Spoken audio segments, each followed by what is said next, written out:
Hi guys, and welcome back to the Just Joshin show. Today we're joined by Robin Waite, who's a business coach, author, all around genius around business, to be quite frank, and he's going to run through some of his fantastic lessons that he's learned and also run through what you should be doing today in order to make your business stand out and make it more profitable. So thank you very much for joining in today's Just Joshin show. This week we're joined by Robin Waite, who's a author of the Online Business Startup, Take Your Shot, and many other best-selling books on Amazon.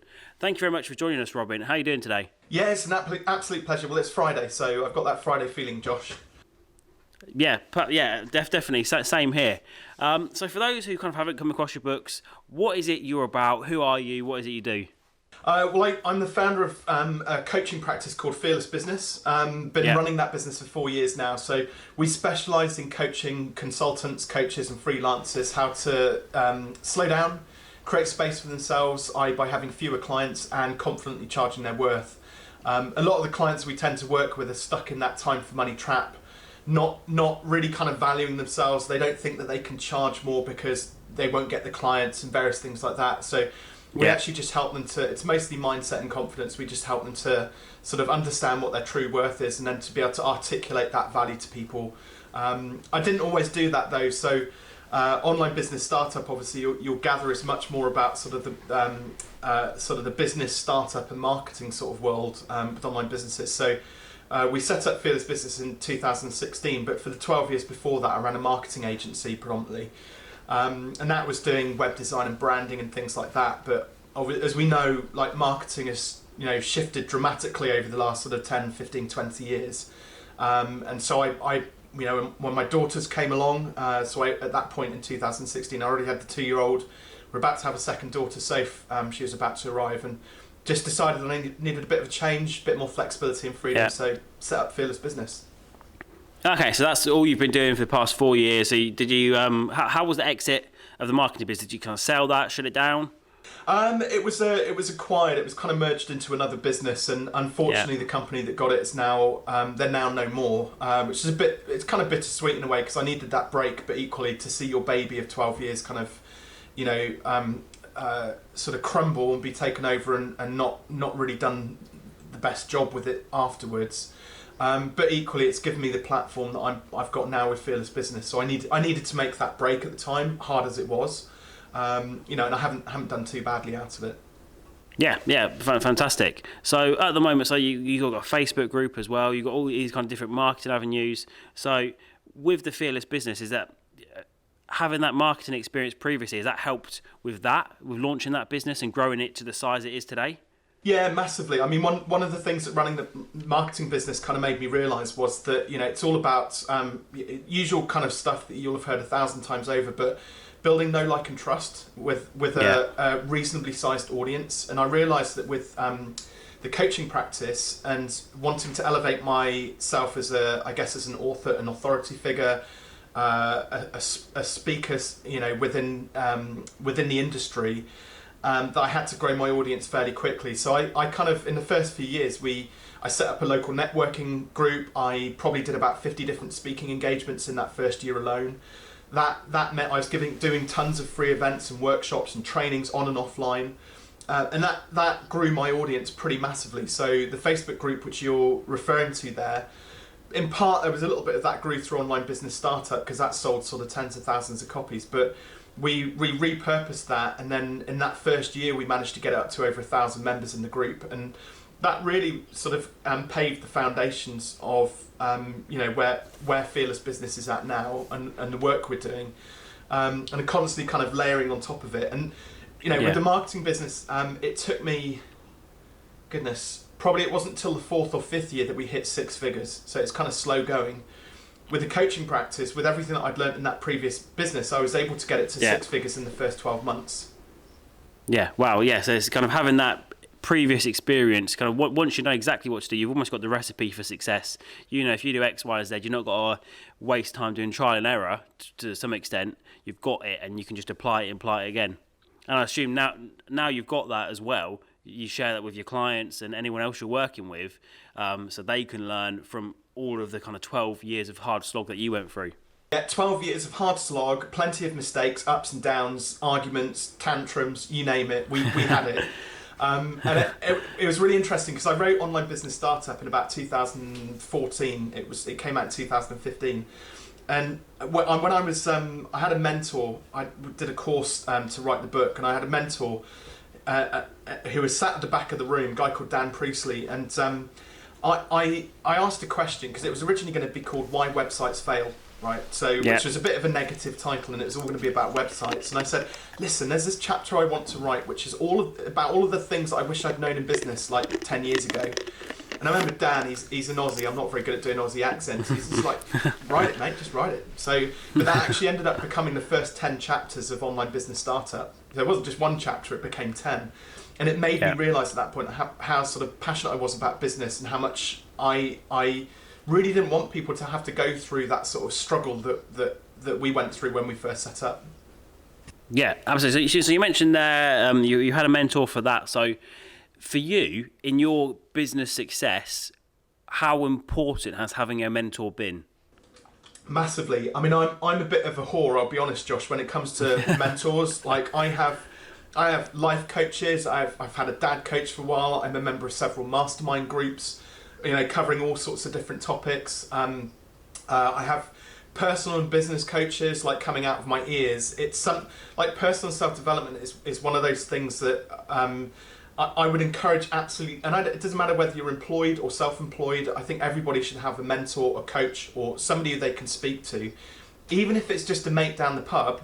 Where you can go, not anymore obviously because of current circumstances so much, but he can, hop onto a Zoom session and talk business for an hour, because there's stuff kind of going, some of the best business advice I've had is off one of my mate's, dad from school, who also runs his own business, very different business to mine.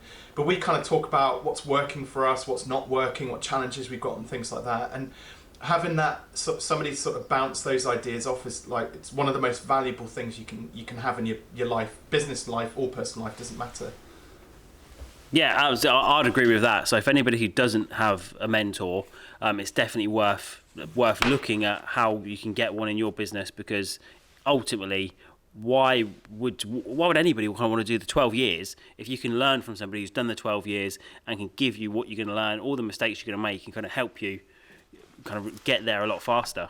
100%. It's almost like squashing a blueprint down, and that 12-year blueprint down into like less than 12 months or even 12 weeks in some cases. And it just makes it like something as simple as pricing. It took us probably 8 or 9 years before we started to become like much more fearless about how we were pricing our products in that marketing agency. And I remember like the first time we did a major price increase, we 5x'd our website and hosting fees. My business partner's doing the international sign of distress. Oh, nobody will ever buy at that price. It's just ridiculous, Robin. You don't know what you're talking about. And I was like, we're never going to know for sure unless we try it. And what we have been doing hasn't really been working as well as we would like. So let's give it a go. If it doesn't work out, we can, worst case, we go back to what we were doing before. And we 5x'd our prices. We did lose 40% of our clients, which wasn't a bad thing because our support calls dropped by 80%. So there is something called PITAF tax, which you get in a service-based business, where like Pareto's principle kicks in, and 80% of your clients are brilliant, 20% are just a proper pain in the arse, and are constantly on your case for like extra support and extra this, and we want more of that, and that's too expensive, and they end up taking 80% of your time up. So what happened naturally, we 5x'd our support and hosting fees. The 40% of the clients left, 80% of our support calls just fell off the face of the planet, which was great. But our revenues overnight went up by 2.5 times. Wow. And I was like, that was one of the, it was kind of a bit of a happy accident, albeit we planned it. But when it happened, I was like, wow, the benefits from that were just phenomenal. We made that decision round about the last sort of financial crisis back in 2008, 2009. And I would say that one decision took us all the way through that financial, the bounce back on that financial crisis. It enabled us to start thinking about taking on employees. So we had our first employees when every other business is panicking and firing people. We're like starting to take people on. And I would solidly attribute it to just being a bit more brave about pricing. Yeah, so getting that pricing right is key. So what tips would you have for people about their pricing? So for businesses at the moment that are kind of just looking at a competitor's website, maybe undercutting it a little bit, what tips do you have for those people?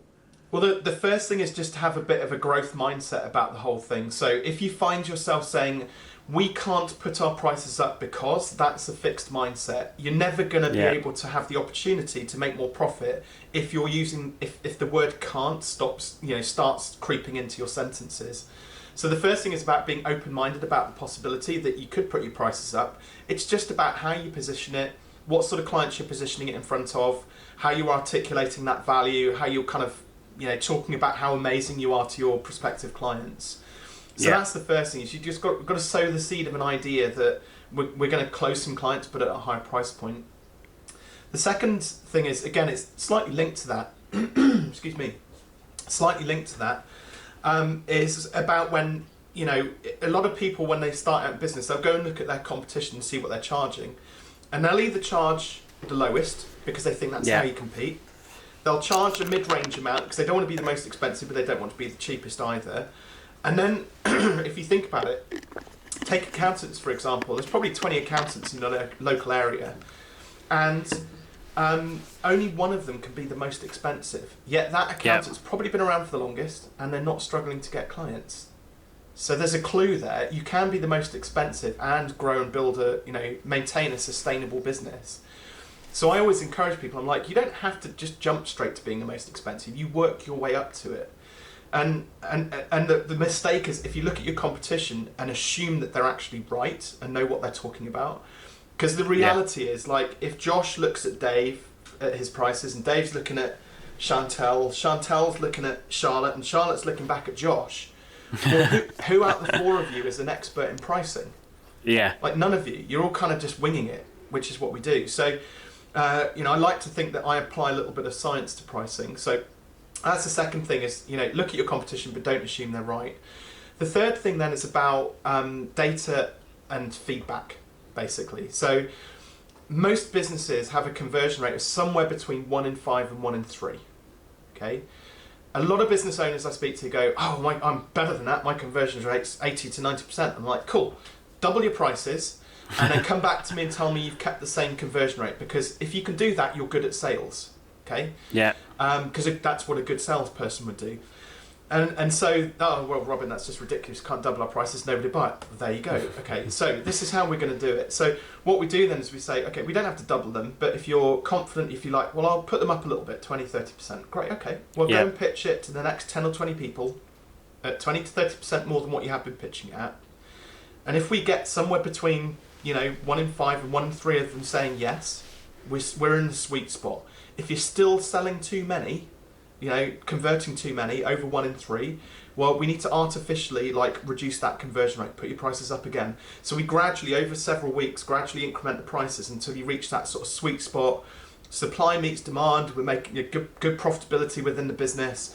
The business owner's happy because they're taking on fewer clients. They've got a bit more time to deliver a better quality product.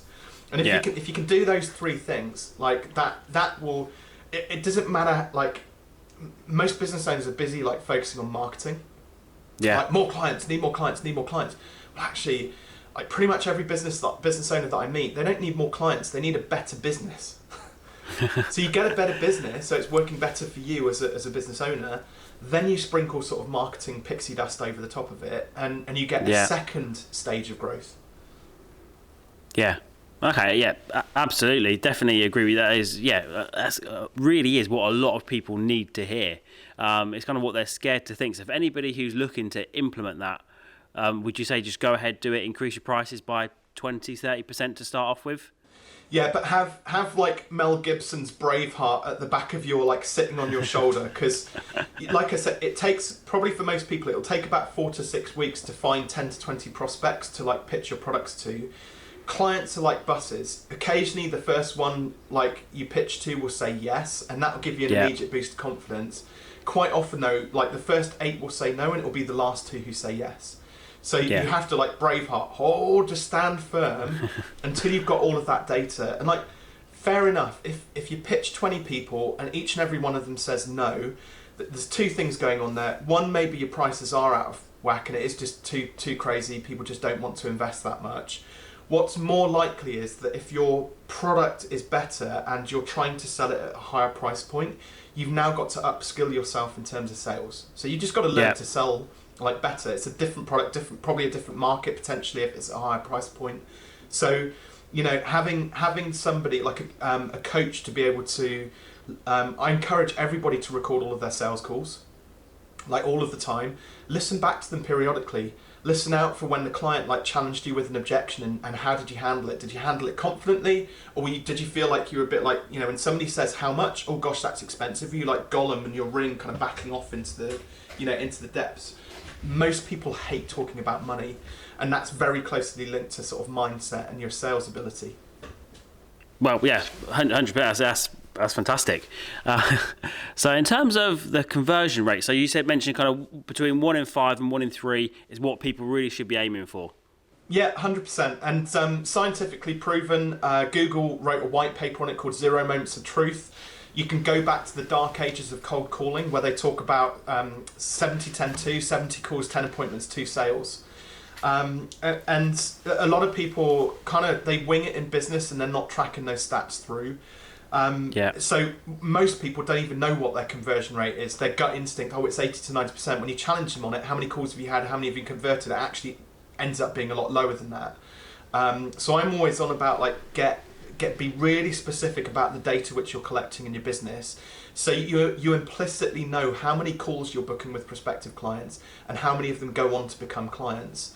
And like, you know, 1 in 5 to 1 in 3 may sound low, but the reality is in business, you do want to be turning away more clients than you're taking on. Most of us as small business owners only have like a finite amount of time that we work. And even if you're working like full time, like 160, 180 hours a month or something like that.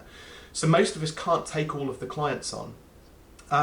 The reality is as well, like if your conversion rate's really high and you're too cheap, you're going to be eroding your profitability there, or just end up burning out because your capacity is just going to be absolutely full up. And so as much as you want to take on more clients, you actually can't. And so you can see kind of how potentially detrimental that is to an individual. So the goal here isn't to have all of the clients as much as you maybe want to. Maybe for the first couple of years, it's about having far fewer clients but making more profit. That gives you resources. It then gives you resources in a couple of years' time that you can then evolve your product. Maybe if it's a service business, turn it into a group-based product, or hire people and start to automate elements of it. You know, leverage it. That stuff takes time. It takes money to be able to reinvest back into the business to then build those assets. If you're just like taking on all the clients and have no time and not making the money now, you're never going to be able to do that. So that's why it's really important to slow the process right down and to start, you know, looking at the bare economics of how your business stands up. Yeah, 100%. I suppose even before, so that's definitely one thing, is get your pricing right. But before you even go that far, business owners, do you reckon they should have kind of clear, concise goals of what they want to achieve in their life and then their business? Is that kind of how you recommend? What are your thoughts on effective goal setting? Yeah, well, I don't. I mean, I'm a very practical guy, Josh. I'll be honest, and I'm learning about the woo-woo side of goal setting and manifestation and stuff like that. And we have a mindset, because I'm not good on the mindset stuff. I know a bit about it, but I'm not qualified.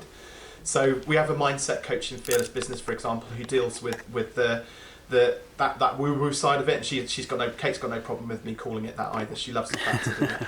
But goal setting, like from a practical, tactical perspective in business, let's say, for example, if you want to run a 6-figure business, so make 100 grand a year, you can start to, again, just do some basic maths and work out like how achievable, realistic that is. So, you know, if you're selling £100 or £100, sorry, I do a lot of interviews in the US, so I speak dollars sometimes.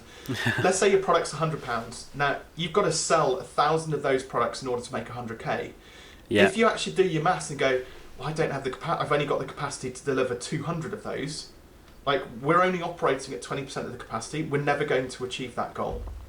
So it's super important that you pick your goal, whatever that is, and start to reverse engineer it and make sure that it's actually feasible, it's gonna work out.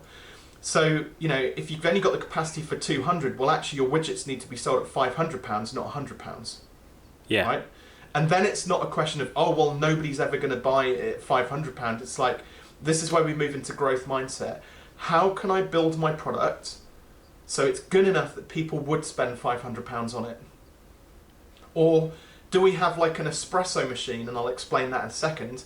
Do we have an espresso machine? So we have our £500 widget, but we've also got a £2,500 espresso machine, right? So the espresso machine is, there's a great consultant in the States called Perry Marshall, and he wrote a book called Detox, Declutter and Dominate, I think it's called. It's only a short little 34-page book. He talks about these espresso machines, and it's great.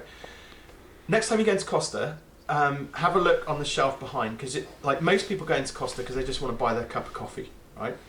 Some people go in there because they love Costa enough, they'll buy their cup of coffee and they'll also buy a bag of beans. If you look up on the counter of most Costas, there's an espresso machine. Because they know that for every 100 people that come into their shops regularly, so they're loyal clients, one of them one day is going to walk in and go, can I have my skinny Frappa Choco Mochaccino and a bag of beans? Oh, and that espresso machine, I'll take that too. Okay, yeah. So the espresso machine, so a cup of coffee is like £3, right? Yeah. £2.50, £3 or something like that. Bag of coffee, maybe £5, £10, depends on the size of bag you're buying. But they know that you can effectively, for every 100 people, you can quadruple your prices and still get 20% of the people buying it. Okay, so they could sell, let's work on £3, so £4, bag of beans, and 20 people out of the 100 are going to buy a bag of beans. You can quadruple that again, and there'll be a £36 product they've got, maybe a gold embossed like Costa mug that's like 50 quid. They know that 4 or 5 people are going to buy that. Quadruple that again, and now we've got a few £100s for an espresso machine. They know that one person is going to buy that. Most business owners don't have an espresso machine. Yeah.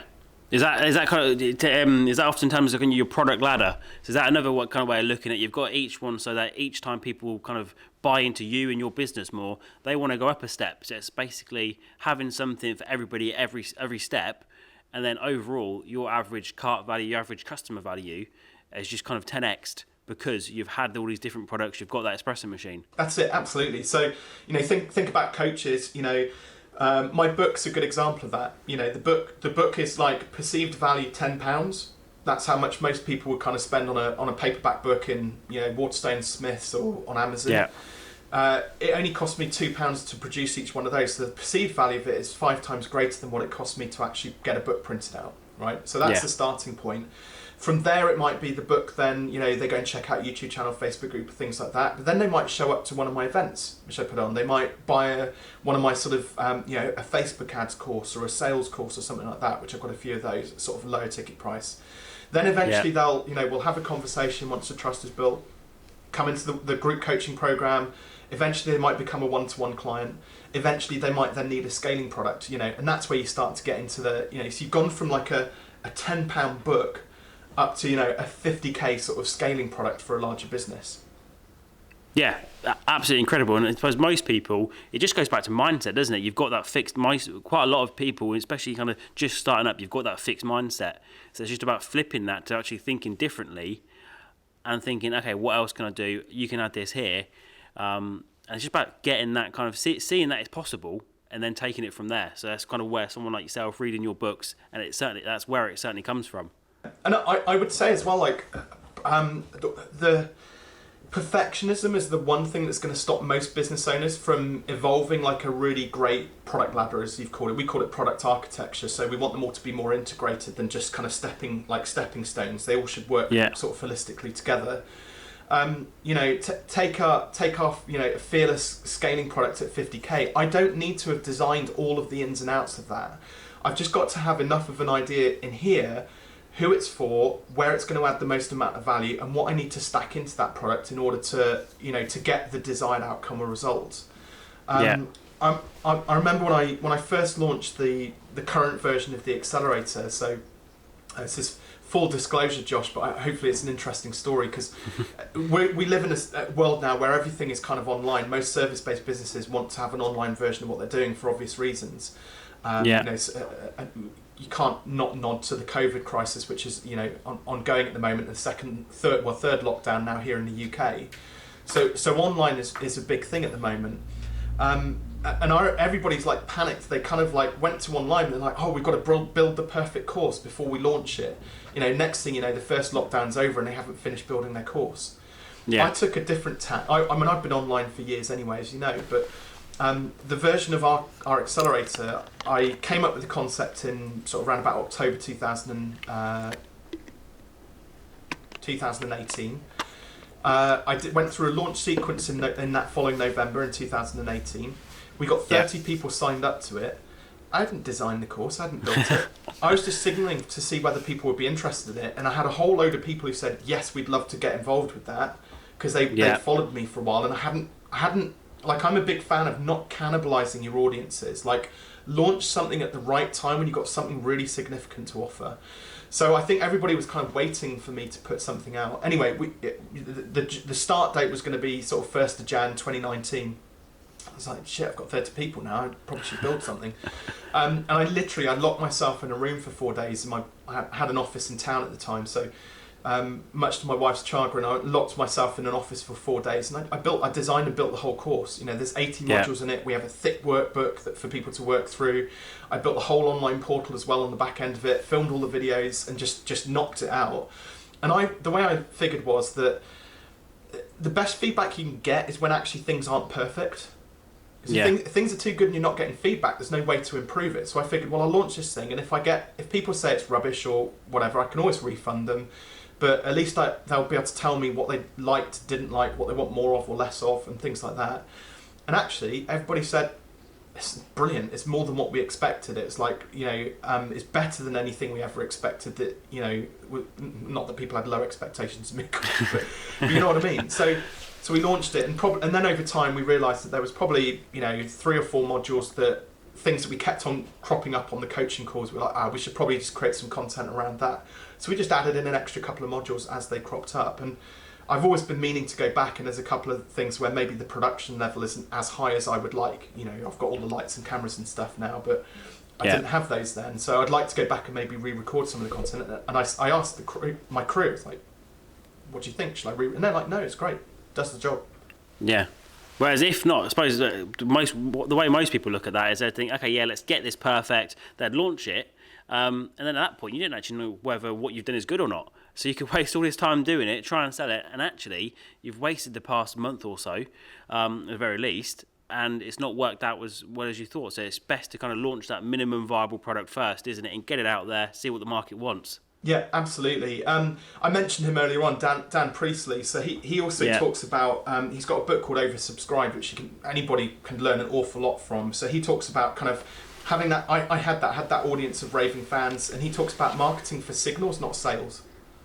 So when you've got the audience and you've got an idea for something, before you even get into build mode, just drop something into your Facebook group or out into your Instagram followers or YouTube channel, wherever it is, and just say, hey, I'm thinking about doing this, what do you think?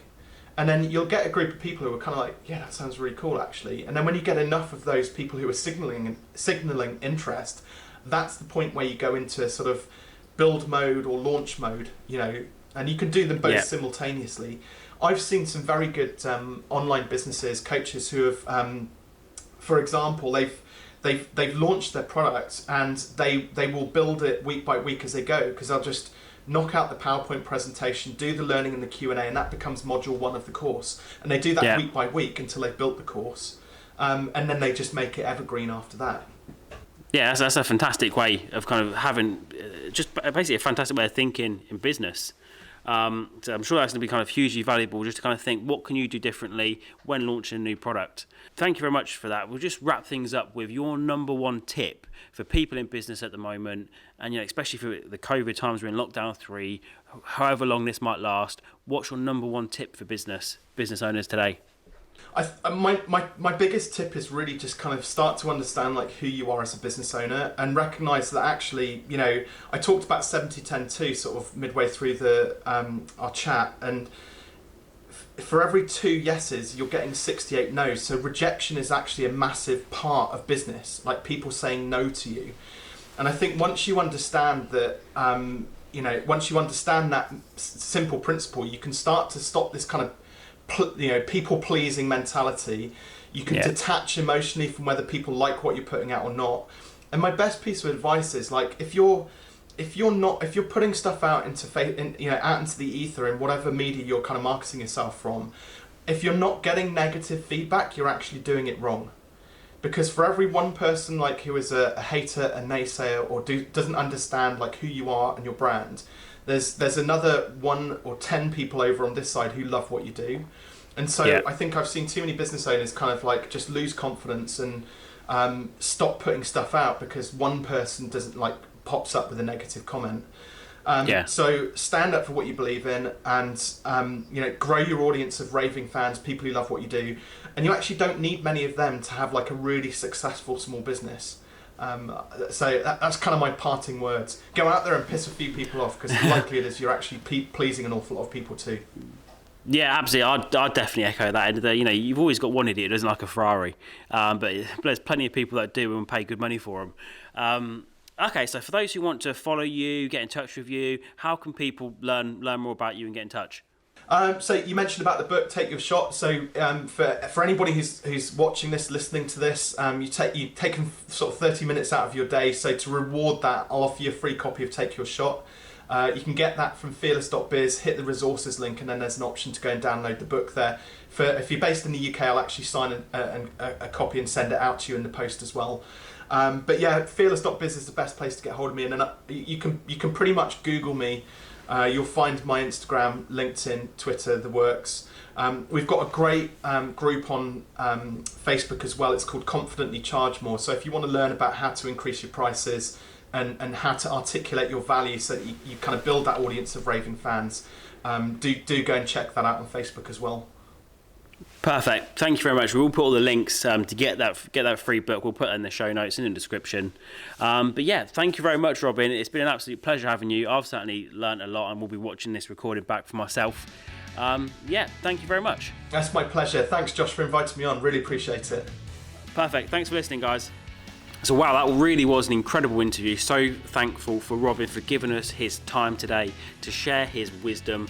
All the notes to learn more about him, to get your free copy of the book, are in the show notes below. But that's all for today, guys. So thank you for watching and listening. It's been a pleasure.